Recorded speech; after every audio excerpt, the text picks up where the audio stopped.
조국 전 장관 부인인 정경심 교수 구속 이후 가뜩이나 지지부진했던 여야의 패스트트랙 협상이 다시 원점으로 돌아가는 모양새입니다. 더불어민주당은 한국당을 제외한 다른 야당과의 공조를 선언했고 자유한국당은 패스트트랙 자체가 원천 무효다 이렇게 맞서고 있습니다. 국회 취재기자 연결하겠습니다. 우철희 기자. 네, 국회입니다. 패스트트랙에 올랐던 법안 처리 관련해서 지금 여야 입장이 더 멀어진 것 같습니다. 먼저 민주당 입장은 어떻습니까?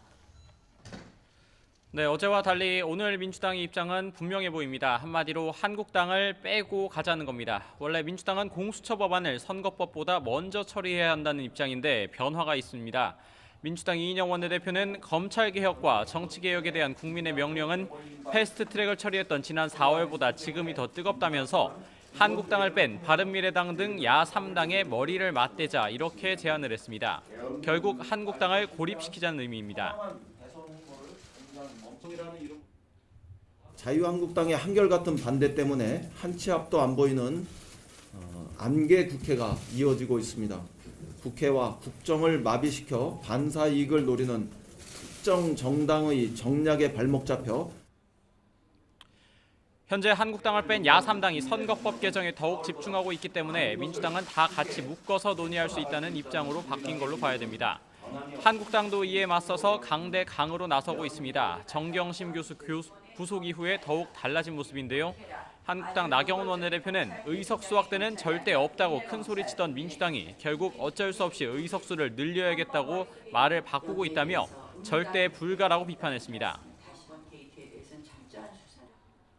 의석수를 줄여도 모자랄 판에 지금 의원수를 늘리자는 이야기가 입에서 나오는 걸 보니 정말 여당이 국민을 우습게 보는 것 아닌가 이렇게 생각이 듭니다. 그러면서 선거법의 핵심인 연동형 비례대표제를 포기하고 패스트트랙 법안 자체를 원천 무효화하는 동시에 처음부터 다시 논의하자고 강조했습니다. 네, 총선이 다가오면서 지금 정치권에서도 총선 관련 얘기들 많이 나오고 있는 것 같습니다. 먼저 한국당 패스트트랙 수사 대상 의원들에 대한 가산점 부과 방침에 대해서 좀 안팎으로 비판이 거셌는데요. 한국당 입장이 하루 만에 바뀌었습니다. 네, 먼저 한국당에서 패스트트랙 수사 대상에 오른 현역 의원 60명에 대한 공천 가산점을 나경원 원내대표가 언급한 뒤에 시끌시끌했습니다. 황교안 대표도 가산점에 대해서는 공감대를 나타냈었습니다. 그런데 오늘 기류가 급변했습니다. 황교안 대표는 오늘 청년 창업 소상공인 토크 콘서트 뒤에 기자들과 만나서 패스트트랙 수사 대상자 가산점에 관해서는 생각해 본 적이 없다고 언급했습니다.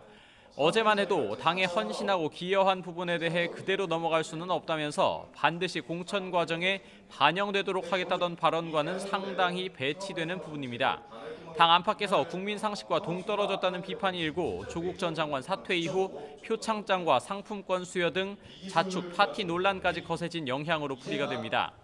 이와 함께 민주당에서는 이철희, 표창원 의원 등 당 간판급 초선 의원들의 불출마가 이어진 뒤 공천 얘기가 본격적으로 나오기 시작했습니다.